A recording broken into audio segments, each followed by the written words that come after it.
Welcome to Surprising Europe, the only television series that shows true life of African migrants in Europe.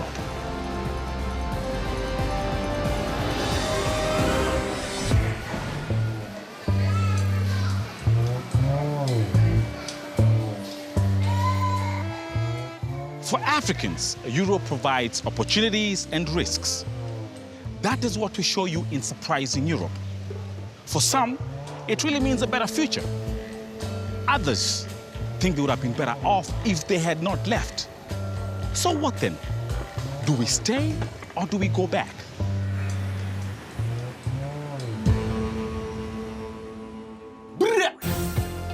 In this episode, you'll meet a few Africans who have stayed in Europe. You'll meet a refugee who had to go through a long process before she could start to settle. It took me 7 years to fight for my status. And we follow Peter, who really settled in Europe. He even became a mayor. Everyone was saying, we are proud of you. We are proud that one of our sons has made it in Europe. And our special reporter, Suna, gets acquainted with European seniors and learns how to settle at old age. So you have been married for 60 years. But let me tell you something about myself. When I was young, I loved to write poems. I came to Germany when I was 19 as a student and discovered rap and hip-hop as the ultimate way to express myself. When I was recording the track for the Surprising Europe series, the crew was there to follow the whole process.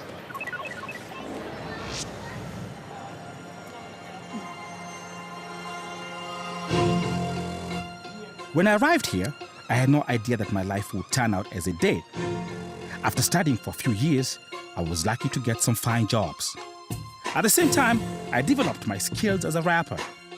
Now I feel so blessed that I have the freedom to do my own things and create my music. It's the African boy surprising Europe. I came to Germany as a surprise to Europe. I beat my chest. I made it in Europe. So if you're dead, you can. Looks pretty good. The first verse looks pretty good. So I'm just gonna go through the whole concept again. In the Surprising Europe track, I wanted to voice my opinion about making it in Europe as an African migrant, because that is not an easy road to go. It's the African boy surprising Europe. I came to Germany as a surprise to Europe. I beat my chest, I made it in Europe. So if I did, you can do it too. Let's go. If you want to come to Europe and live in Europe, the best thing that you have to do in your mind, psychologically, be prepared for the worst. Yeah. So, dear Africa, let me talk to my brothers, my sisters, my fathers. Africa, you're my mother. You're gonna get your weapons together, be prepared. You're my sister or my brother. The effects which you face here are psychological effects. It's not like material effects, but psychological. It's gonna be hot. The show tonight is dedicated to all the Africans in the world. Let's go! Ting is up, where must the ting is up? Hey, ting is up, where must the ting is up? Hey, ting is up, where must the ting is up? I like the way you move your body like a snake. Let's go, ting is up, where must the ting is up? Hey, ting is up, where must the... I normally have a formula. If you can make it in Africa, you can make it here. If you feel you haven't made it in Africa and you think this is gonna be like the opportunity for greener pastures, do the math. Think about it again. Surprising Europe. We as Africans living in Europe, how is your life? How is your life? How is your life? How is your life? Quote Obama, Africans in Europe, we need no drama. I know it's gonna be a hot summer. At the end of the day, justice will prevail. Many try to fight the system, all in vain. But I'ma do it, help bring change. It's your boy Kenel, and you're tuned into Surprising Europe. It's about the African lifestyle of Africans living in Europe. Be informed before you come. Peace.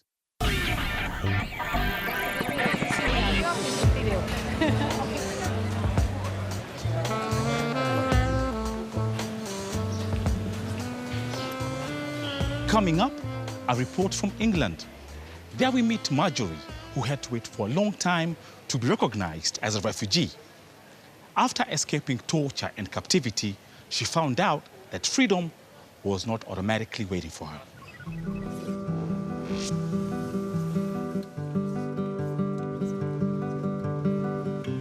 Marjorie escaped a war zone in Uganda. To get status as refugee, she had to relive all her painful memories. Finally, after a 7 years process, she was granted UK citizenship. Now she lives in England with one of her children, but her other child is still back in Africa. And then I found myself in England seeking sanctuary on the reasons of political persecution. I did my interview. What I told the people here, the Home Office,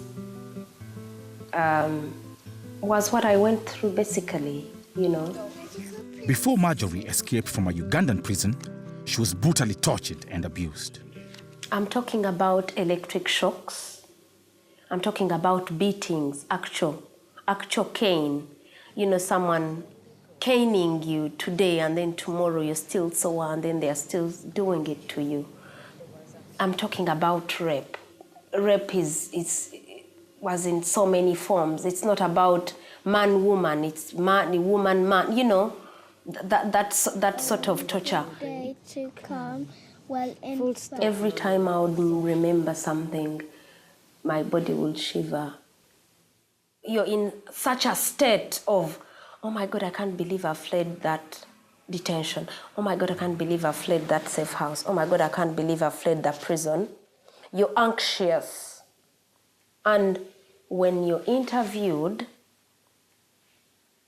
you do not give things, you're actually not even given a chance to give things in details. What is your name? What is your date of birth? When did you come? Can you briefly explain to me what happened to you? But then when you're refused, they don't mention that they asked you to mention things briefly. I got my refusal at Christmas. It was 26th of December 2003. And it went on. I went to appeal and I was grilled. I was grilled to explain if this man was raping you, how was he holding you? You know? Can you explain to me how the rapes took place?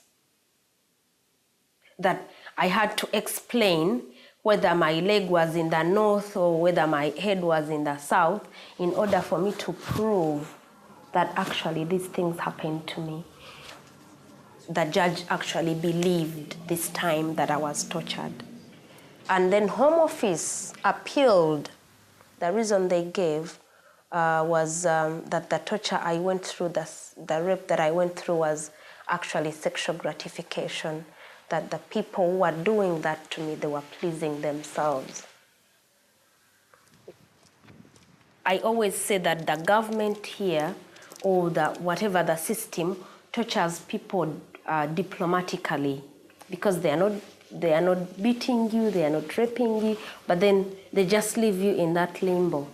And if you can all repeat after me, swear by Almighty God. Despite the Home Office's appeal, Marjorie was finally recognized as a political refugee. She was granted UK citizenship. It took me 7 years to fight for my status. And then I just looked at a piece of paper and said, for the last 7 years, this is what I've been waiting for. For the last 7 years, I've not seen my child, my daughter. I have another daughter. So the feelings are actually mixed. You know, you have mixed feelings. Now that Marjorie has a British passport, she can finally bring over her eldest daughter, Sweetney, to the UK. I know, she's 12. I just cannot describe the feeling of me. I am going to see Sweetney, you know, I can't wait. I don't know, I don't have words, basically. Oh my God, she's here, you guys. Hey. Oh my God, oh my God, oh my God, oh my God, oh my God, oh my God. Oh no.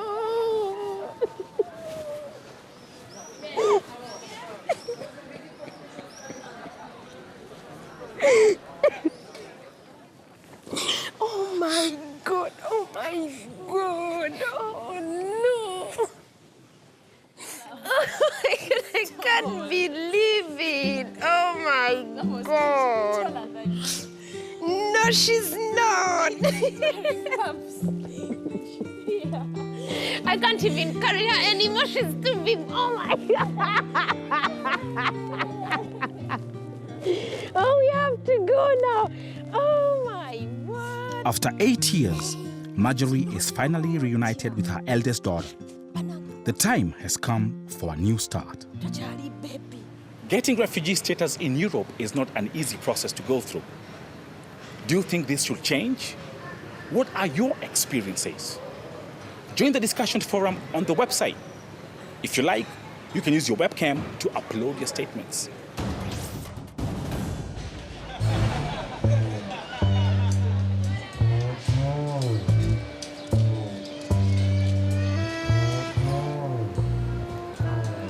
Let's have a look at Peter's life.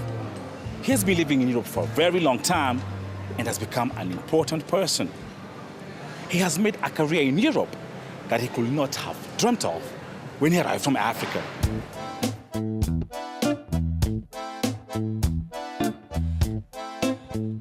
Since October 2010, the coastal town of Piran in Slovenia has claimed international fame because it has the first African mayor in the whole of Eastern Europe.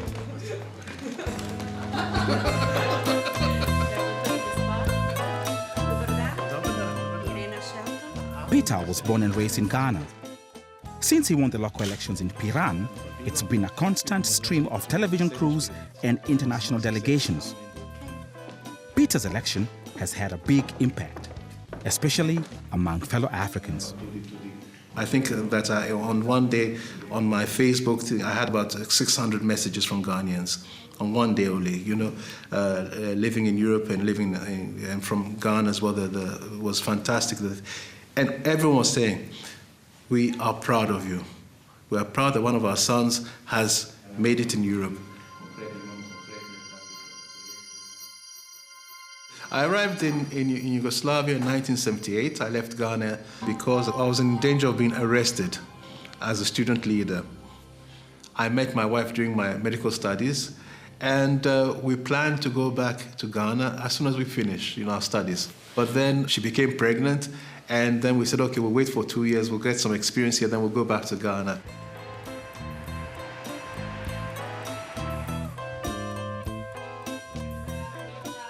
So I started working here in Piran, and I found out that people liked me. And slowly but surely, my return to Ghana went, farther and farther away.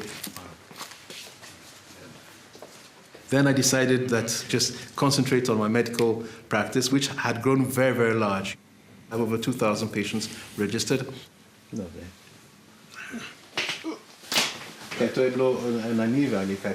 Yeah. Yeah. But then in 1994, some friends of mine who knew that I was very much interested in politics, I had done politics in Ghana, they came to me and said, Peter, why don't you go into local politics here? You're so well known, people like you, you could make a political career here. About 2.5 years ago, young members of the Social Democrats, they approached me and they said, look here, the young people like you, the old people like you and respect you. Are you going to be our candidate for mayor? And at first I said, absolutely no.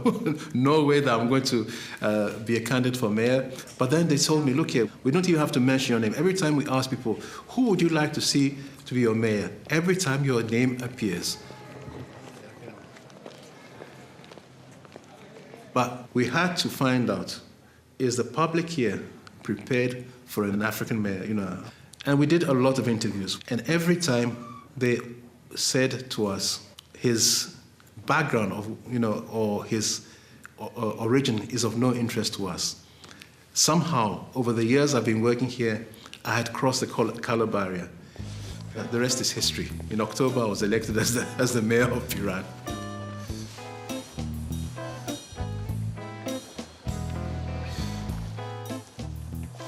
Like these gentlemen, over done, huh? malo vas je, ne? Žal. Vreme ni. Aha, tako da danes ni bilo nič. Nekaj je bilo. A je bilo? Ni še, kakšen mesec. Very nice. Malo več. Ok, hvala. Lep dan vam želim, ne? Čau.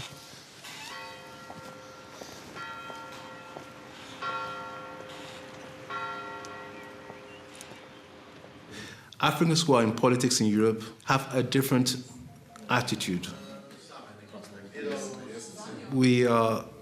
People are much more open. We are people who are prepared to listen.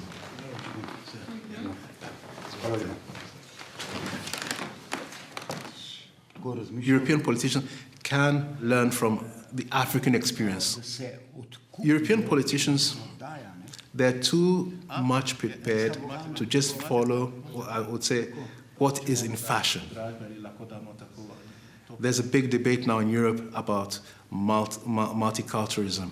What is it, and so on.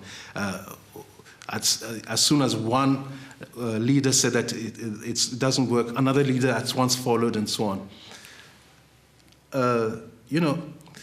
That is fashion politics. That's not real politics. Real politics is what you do for people.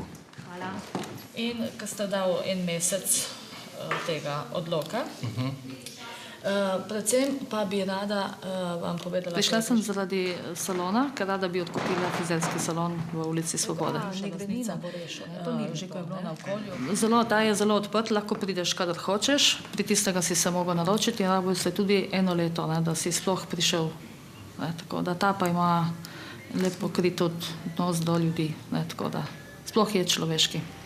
Jaz ga imam zelo rada.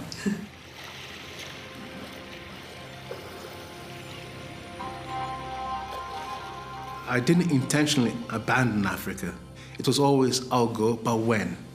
And then there came a time when I realized that when had gone by.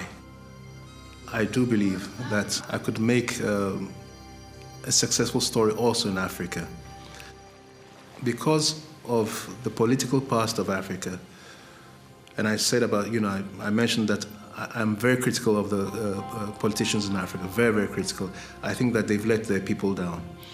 And I believe that if we had had better leadership, that our future as Africans is in Africa. And my message to every African, try and try and try again to make your mark in Africa.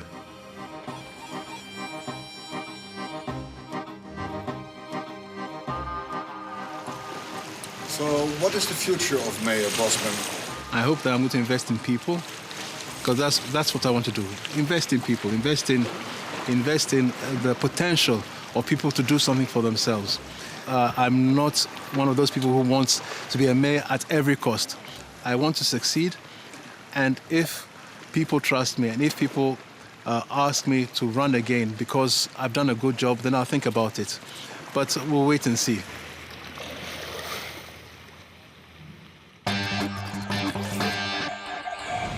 Peter came to Europe and made it as a doctor and then as a mayor. Will he spend the rest of his life in Europe? Our special reporter, Suna, is wondering what it would be like to grow old here.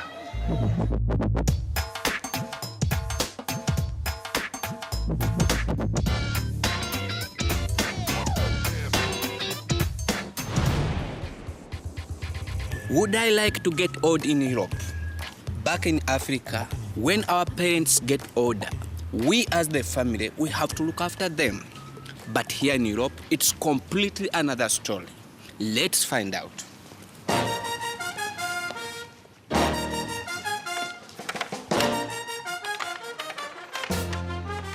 Today I have come to what Europeans call an old people's home.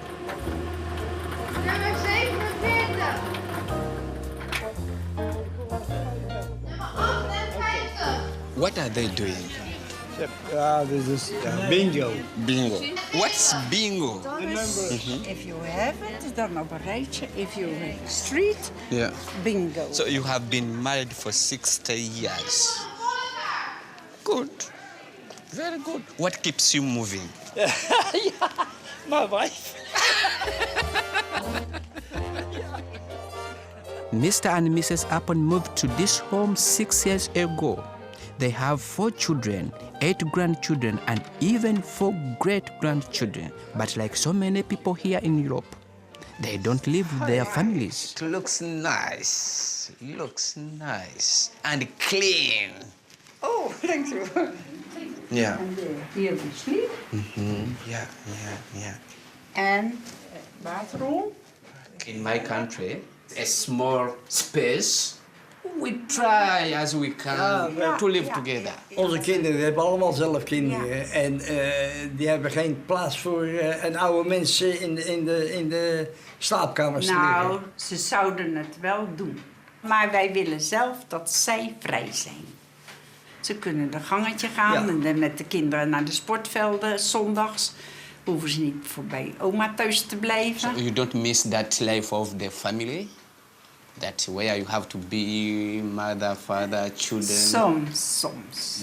But they only come once in a month to visit you? Ja. Af en toe gaan wij ook naar de kinderen toe. En dat doen we wel eens, maar niet zo vaak. People in Holland seem to think it's normal that when they get old, they will not live with their children.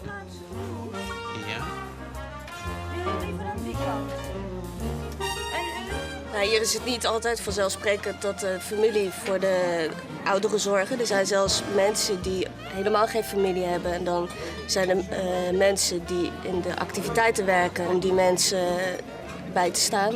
Best place to be in care. Compared to America, my husband was demented and he died here. And they gave him excellent service. And I am American. So old people even come from different countries to live here. Where are you coming from originally? South America, Suriname. Do you miss your family? Yeah. That's the first thing you miss. The family? Your family. Home is better, but I have a handicap. That's why I stay here, because my family don't have this time. And they get really old.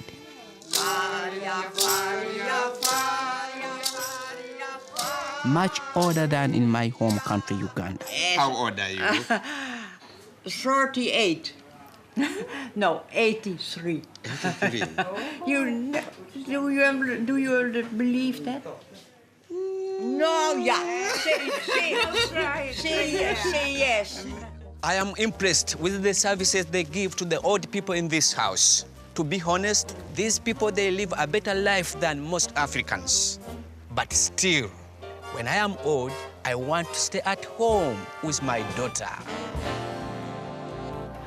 Thank you, Suna. In the next episode, we'll see how you are reuniting with your daughter and the rest of your family. And there is more about going back to Africa.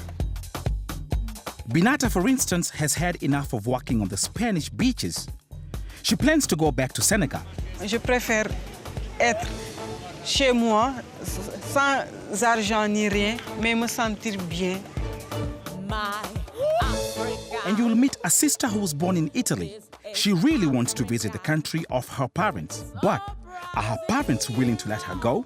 If you get there, people say, but where are you from? You don't even know your language. You don't even know which country you're from. And Evariste is having a big party because he feels so happy to have his freedom back again. Our time is up for this episode. Please don't forget, you can share your opinion on the website. If you have a webcam, you can even leave a statement as a clip. Hope to see you in the next and last episode of Surprising Europe. Take care. Even the friends we have who come back to Africa, they expose to us a very different image from what actually happens in the real world in Europe. You have to work very, very hard. You have to work hard to get what you want. Living in a freezer was something that baffled me.